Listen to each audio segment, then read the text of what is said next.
21-bob. Davud Nob degan shaharga kelib, ruhoniy Ahimelekning yeniga bordi. Ahimelek uni qo'rqinch ichida kutib oldi. Nemishqa yolg'iz keldingiz? Odamlaringiz yo'qmi? deb so'radi Ahimelek.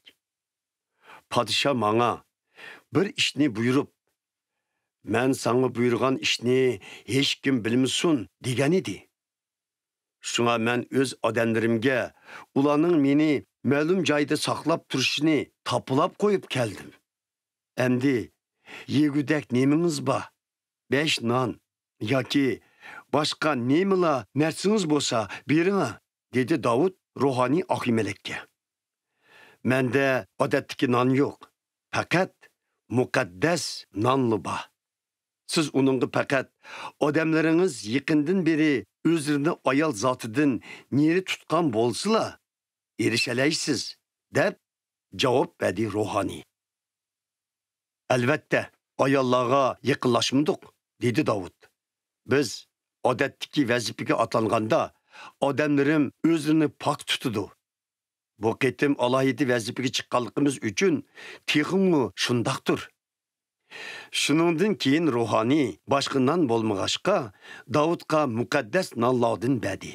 Bu nonlar Parvardigorga beg'ishlangan bo'lib, Parvardigorning huzurida bir mezgil tug'andan keyin yangi non kelgachga u yerdan ilib etilgan edi.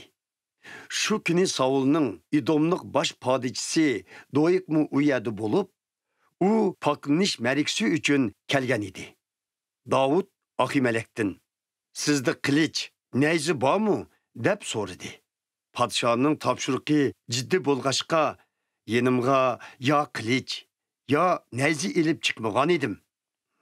Siz iloh jilg'isida o'ltirgan filistiyalik Golyatning qilichi bu yerda. U ruhoniylik tonining kaynida matoga yugarib turdi. Xohlasangiz shuni iling. Uningdan boshqa qurol yaroq yo'q, dedi ruhoniy. Uningga tang keladigan qilich yo'q. Shuni menga bering, dedi Davud. Shu kuni Davud Sauldan qochib, Gadning podshohi Akishning yeniga bordi. Akishning amaldorlari Akishqa: "Bu İsrailiyaning podshohi Davud-ku. İsrailiyadagi ayollar Saul qirdi minglab, Davud qirdi tumallab deb naqshi aytib, usul o'ynashmaganmidi?" dedi.